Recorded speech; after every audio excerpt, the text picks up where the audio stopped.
Citando Pichon e Ver, às vezes a possibilidade de um futuro feliz é mais assustador do que um presente triste.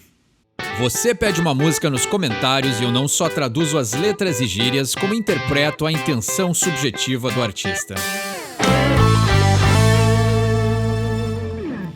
Sejam todos muito bem-vindos à última Red Hot Chili Mondays desse ano de 2023. Então, bem no dia de Natal, celebrando aí um Feliz Natal para todos que assistem e acompanham o canal. Eu fico muito feliz aí de ter tido a participação de vocês nesse ano que passou. Então, o canal cresceu, tivemos muito mais views, fomos no show celebrar aí os Chili Peppers e vendo eles ao vivo e também celebrar tudo que a gente construiu. Já faz mais de 2 anos que a gente fica aqui traduzindo e conversando todas as segundas-feiras sobre Red Hot Chili Peppers, mas também fico muito feliz as pessoas que participam, contribuem, pedem músicas e estão sempre aí nos comentários. E por sinal, a música de hoje é pro Sr. Pato, que também tá sempre aí nos comentários. Então ele ganhou um presente de Natal. No dia 25 vai ao ar o som que ele pediu, que é Torture Me, mas eu não posso deixar de agradecer tudo que a gente construiu esse ano. Então, de coração, fico muito feliz a todos que vêm aqui, participam, pedem músicas, contribuem, dão um pouco do seu tempo e da sua atenção para esse trabalho que a gente vem fazendo aí há bastante tempo. E é claro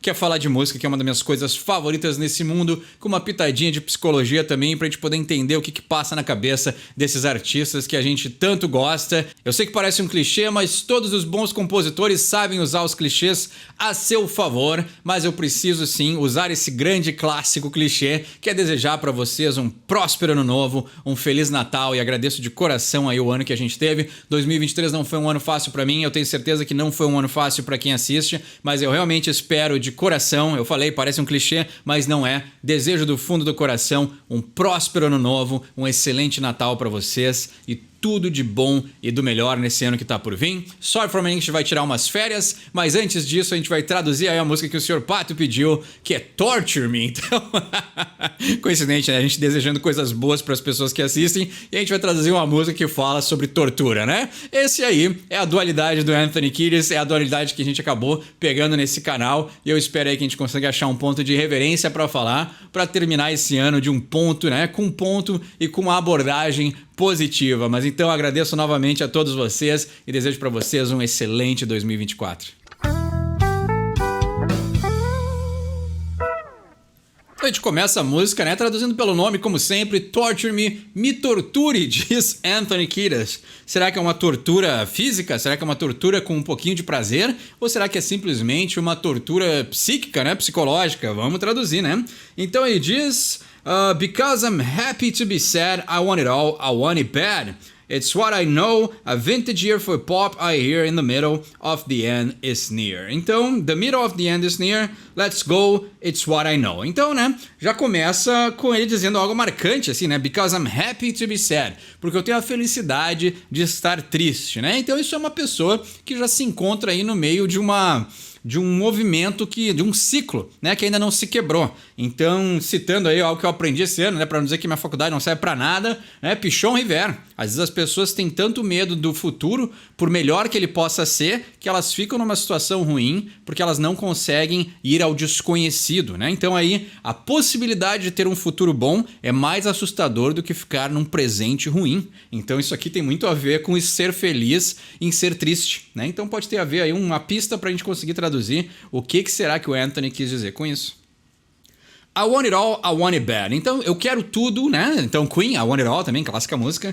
I want it bad, né? Eu quero de uma maneira ruim, né? Mas o want it bad é eu quero tanto que é de uma forma que seja até desagradável, mas ele quer, não importa qual seja as consequências, né? E aí ele diz, it's what I know. Então, é isso que eu sei, né? Então, de novo, reforçando essa coisa, né? Esse presente onde ele se fica satisfeito com a tristeza, ou com a dor, ou com a tortura, é a única coisa que ele conhece. Ele não conhece as possibilidades desconhecidas. E aí ele está dizendo, a vintage year for pop I hear, the middle of the end is near, né? Então, um ano vintage, né? Vintage é algo que seja retrô, algo que remete ao passado, né? E aqui o Stadium Arcade foi lançado em 2006. Então a gente tem aqui ainda, né, como eu sempre falo no canal, uma das épocas que eu gosto demais, que é o revival do rock dos anos 2000, né? Então começou ali por 2002, 2003, que vieram todas essas grandes bandas que a gente já traduziu no canal. E aí aqui 2006 eles ainda estão andando nessa onda de revival e retrô do rock and roll, do pop, né? Então muitas coisas antigas estavam sendo retomadas nesse início dos anos 2000 aqui, né? Então essa referência aqui é clássica ao que estava acontecendo nesse movimento da música, né? Não só do rock, mas também do pop. Então a Vintage Year for Pop, né? Então foi um ano vintage para o pop, porque é o que eu acabei de falar, né? Então ele tá dizendo I hear, né? Então eu escutei, foi o que me disseram que esse ano foi um ano vintage, mas realmente foi. E ele tá dizendo the middle of the end is near. Ele diz a metade do fim está próxima, né? Então, interessante. Quer dizer que ele também, talvez até já estava prevendo uma escassez musical que começou a tomar conta aí pós 2010. A criatividade na música decaiu muito, né? Não só no rock, mas no pop, no rap, né? Então o rap nem se fala. Eu que não sou um ávido conhecedor de rap, sei que... né? E perdão pela minha pronúncia, né? Acabei de tirar um siso, então eu tô com a bochecha meio inchada. Eu acabei de falar agora aqui rap e eu vi que o jeito que eu pronunciei foi estranho, mas esse foi o meu presente de Natal, arrancar um dente. Então, o que acontece é que eu não conheço muito sobre rap, eu conheço os clássicos ali, as músicas mais famosas do estilo, mas a gente vê que de 2010 pra cá também o rap ficou mainstream e parece que foi diluído, né? Aquela coisa mais forte que o estilo tinha, aquela coisa mais de rua, virou um estilo muito mais ostentador. Então ele tá dizendo assim, né? Tudo isso que aconteceu nessa onda de renovação e de remetência ao passado, muitas coisas também acabaram se perdendo. E ele tava vendo aqui em 2006 que ele já tava na metade do fim.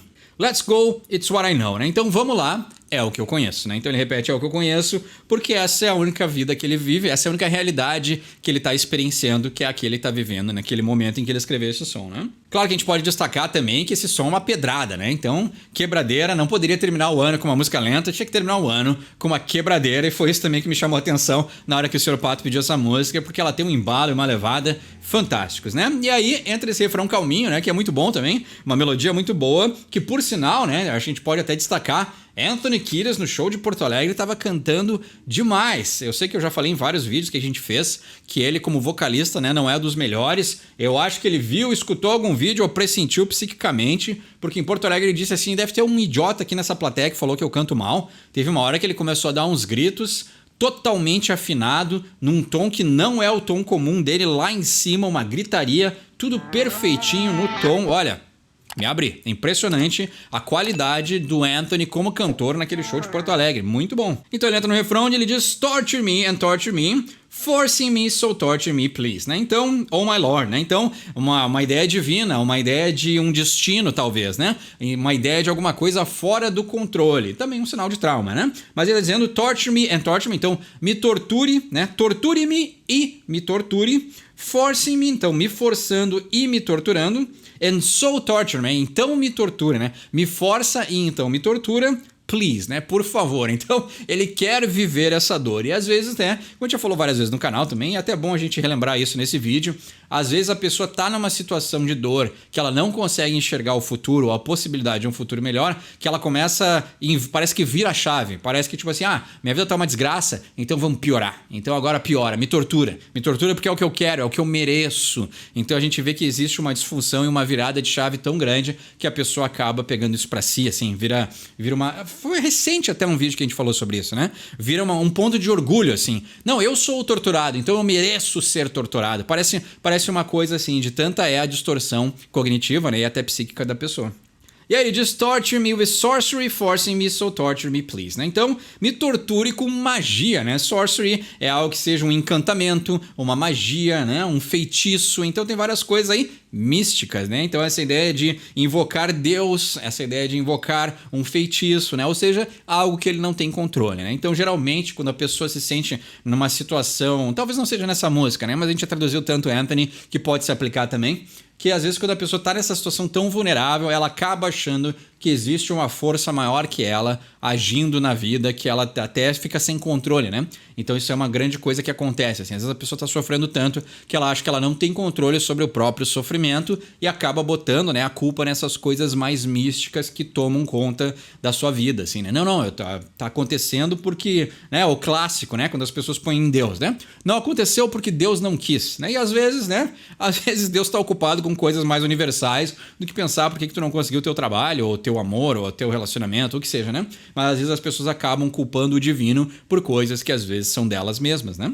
E aí ele repete, my time forcing me, so torture me, né? Então, repete várias vezes, né? Então, repetição, marco de um grande compositor, né? Pra ficar na cabeça aquele refrão, mas o trauma também é marcado por repetição, né? Onde há repetição, geralmente há trauma. Então, essa ideia de repetir a tortura não deixa de ser um trauma do ponto de vista psíquico, né? Então, ele tá dizendo, no meu tempo, né? Ou o meu tempo, o tempo que tenho, me force e me torture, por favor, né? Então aqui o por favor reforça tudo que eu falei, né? Ele quer sim ser torturado, né? All the leaves are turning brown, the wind is pushing me around, let's go, it's what I know. Então, todas as folhas estão virando marrons, né? Ou seja, o inverno está se aproximando, né? O outono está se aproximando, né? Indicando o inverno. Inverno é um símbolo clássico para depressão. Então o outono e as folhas secarem já é a ideia de morte, né? A ideia de passagem também, né? De uma época para outra. Então tem vários significados a ideia das folhas acabarem morrendo, né? Então a folha ficar marrom é porque ela já morreu, perdeu a vida. It's forcing me... The wind is pushing me around. Então, o vento está me empurrando. Ou seja, o vento te empurrar é porque tu não tem controle sobre a tua própria estabilidade, né? Tu tá se desestabilizando por uma força que não te controla, né? Então, esse tema da música aqui tá bem claro, né? Let's go, it's what I know. Então, vamos lá. É o que eu sei, né? Ou seja, a realidade que ele tem é essa, que ele não tem controle sobre a sua própria firmeza, né? O vento vem e derruba ele. Aí ele repete o refrão que a gente já traduziu e ele diz: The will of God is standing still, Brazilian children get their fill, let's go, let's turn it up and dumb it down, the vision of your ultrasound is so... olha só, interessante, várias coisas pra gente traduzir, né? O Sr. Pato pediu essa parte em específico, né? Como é uma letra aí que tem, né, falta de controle sobre a sua situação, coisas maiores, feitiçaria, né? Coisas mágicas, coisas fantasiosas, magnânimas, né? Não que eu diga que a ideia de acreditar em Deus seja fantasioso, mas é a ideia de uma força maior do que o nosso controle terreno, né? Então, dizendo assim, a vontade de Deus está parada, né? Standing still é algo que parou, travou, né? Então, a vontade de Deus está parada e as crianças brasileiras, né? Brazilian children get their fill. Então, as crianças brasileiras, elas ganham a sua parte, né? Get their fill é a ideia de recebem aquilo que deveriam receber, né? Ou get their fill. Fill é encher, preencher. Então, get their fill é receber aquilo que te pertence ou aquilo que te preenche, né? Tudo aquilo que tu deveria receber. Pode ser isso, get their fill, né? Então, a vontade de Deus parou, significa que as crianças brasileiras, né, pro mundo, né? Então a gente tem que pegar aqui também a visão de um norte-americano, californiano, né? Então a visão que ele tem do Brasil, apesar de já ter visitado o país, é ainda aquela de, né, extrema pobreza, ainda achar que a gente vive em cabanas, né? Que a cidade ainda é um monte de cabaninha, a gente mal tem estrutura, conhecimento, cultura, que todo mundo passa fome. Então, tem uma visão meio idealizada, né? Idealizada às vezes até negativamente, que a pessoa norte-americana ou a pessoa de fora tem do Brasil. Mesmo em 2023, entrando em 2024, a gente ainda tem esse estereotipo, né? Esse clichê, como eu falei, de que o Brasil é um lugar aí que tem essas coisas, né? Não tem acesso à cultura ou não tem acesso a muitas coisas. O que é muito verdade em muitos lugares do Brasil, mas também, né, é uma mentira porque eles sabem, né? Quando os Chili Peppers vieram pro Brasil, foram em restaurantes, foram em bares, né? Foram jantar com a alta sociedade brasileira. A gente pode fazer uma pequena criticazinha, né? Então a gente tem esse lado social, mas quando tu vem pro Brasil, tu janta com o top do top das classes sociais, né? Então, curioso, enfim, não vamos terminar o ano com combate, mas é curioso, né? E aí o que está acontecendo aqui? Ele está dizendo que a vontade de Deus estar pausada, né? Está em pausa, não estar se movimentando, né? Standing still, está parado, não se mexe, e as crianças brasileiras recebendo aquilo que deveriam receber, ou o máximo que podem receber, é que elas passam fome, ou elas passam trabalho, ou elas não recebem mais porque Deus não está atendendo esse pedido. Na verdade, né, tudo isso que eu quis conversar é sobre isso, né? Quando a vontade de Deus para, Deus não atende aqueles que precisam, e essas crianças brasileiras, né, que aí seria o clichê, né? Ele não está vendo uma criança brasileira saudável, né? Quando pensa em crianças brasileiras, do ponto de vista de um norte-americano, seria uma criança brasileira que passa fome, ou que passa trabalho, que não tem as necessidades básicas, e isso acontece no país, mas aí a vontade de Deus não ter ajudado elas também passa para esse lado místico, né? Não são os brasileiros que deveriam ajudar as suas crianças. Deus parou de ajudar. E aí as crianças brasileiras receberam o máximo que poderiam receber, que é abaixo do que deveriam receber, né? O que não deixa de estar certo, né? Então, nesse ponto aqui também não deveria criticar o Anthony, né? E ele fala, let's go, vamos lá. Let's turn it up and dumb it down, né? Então, vamos turn it up, aumentar a intensidade, ou aumentar o volume, and dumb it down, que é emburrecer, né? Então, a ideia de consumir algo né? A ideia das mídias massivas, consumir a música pop ou consumir coisas que são feitas simplesmente para emburrecer as pessoas e que não tem aí talvez uma mensagem positiva ou uma coisa que as pessoas possam se espelhar de uma maneira que vá fazer com que elas cresçam, né? Mentalmente, profissionalmente, pessoalmente. Então essa é a ideia de as coisas serem cada vez mais diluídas, né? Diluídas. Então músicas que são feitas para vender, mas sem conteúdo, né? E aí isso acaba afetando as pessoas não só nesse lado do que elas precisam, mas também nesse lado cultural, né? Então tem vários pontos aqui que ele está fazendo, que é quando a vontade de Deus está pausada, né? Está em pausa ou está parada, né? Então Deus não está ativo para as pessoas que precisam, e aí o que acontece é que elas acabam perdendo em várias partes, né? Sociais, pessoais, culturais, né? The vision of your ultrasound is so... E aí ele não fala, né? Então, a visão do seu ultrasound é... Ultrassom, né? Ultrasound é tão... E ele não diz. Então, o seu ultrassom é porque essa pessoa aí tá grávida, né? Então, talvez a pessoa... Ele ainda esteja falando do Brasil, então alguém que vai ter um filho no Brasil, e aí a visão do ultrassom é alguém que vai nascer nessa realidade que não é tão ideal como ele gostaria que fosse. E aqui ele já repete algumas frases que a gente já traduziu, mas é interessante porque aí tem a ver com esse outro verso, né? Então já dá um tom até meio depressivo, assim, né? But all the leaves are turning brown, the wind is pushing me around, né? Isso a gente já traduziu, mas ele fala isso logo após que ele fala a visão do ultrassom. Então, né? Essa criança vai nascer num mundo em que as folhas estão morrendo. Essa criança vai nascer num mundo onde o vento está me empurrando, onde eu não tenho controle sobre as coisas que estão acontecendo, né? Então é curioso, assim, né? Uma visão até um pouco depressiva, né? E aí, vendo, talvez o Anthony também já teve uma visão premonitiva, né? Porque 2023 é muito pior do que o que estava acontecendo em 2006, né? Então ele está dizendo a vintage year for pop, I hear the middle of the end is near, né? Então, um ano vintage para o pop, né? Foi o que eu escutei, e a metade do fim está próximo, né? It's so, e ele nunca fala, né? É tão alguma coisa, né? Então ele deixa em aberto, mas a gente sabe aqui que talvez essa prospecção de um futuro que seja não tão, né, feliz, né? Então ele tá pintando aqui uma tela de um momento em que a pessoa vai nascer num mundo onde talvez Deus esteja morto, né? Ou Deus não exista. Então tem algumas coisas aqui bem depressivas nessa letra, e é por isso que ele talvez até se põe nessa posição do torturado, né? Ele não tem nada para fazer, né? Claro, como futuro psicólogo, eu discordo dessa ideia de que a gente é incapaz de mudar essas coisas, por maiores que sejam, mas aqui desse clima poético é isso, né? Então, ele aceita ser torturado porque ele vive em um mundo onde Deus está parado, né? Deus aí é um personagem que não se mexe, que não intervém na história da humanidade, onde as crianças nascem com folhas que morrem, né? Ou seja, o inverno está chegando, né? Então, não tem nada mais novo que se repete aqui nessa música. É um Anthony aqui, e aí o clássico contraste, né? Não é uma música triste, é uma música que tem um tom feliz, tem um embalo. Então, clássico contraste de composição. Eu acho que aí tem muita coisa para refletir. Ele traz aí à tona um tema que também a gente já abordou em várias músicas, assim, mas eu acho que também, ao mesmo tempo, é do ponto de vista de alguém que se revela aí torturado, mas que ao mesmo tempo não faz nada para mudar a sua situação.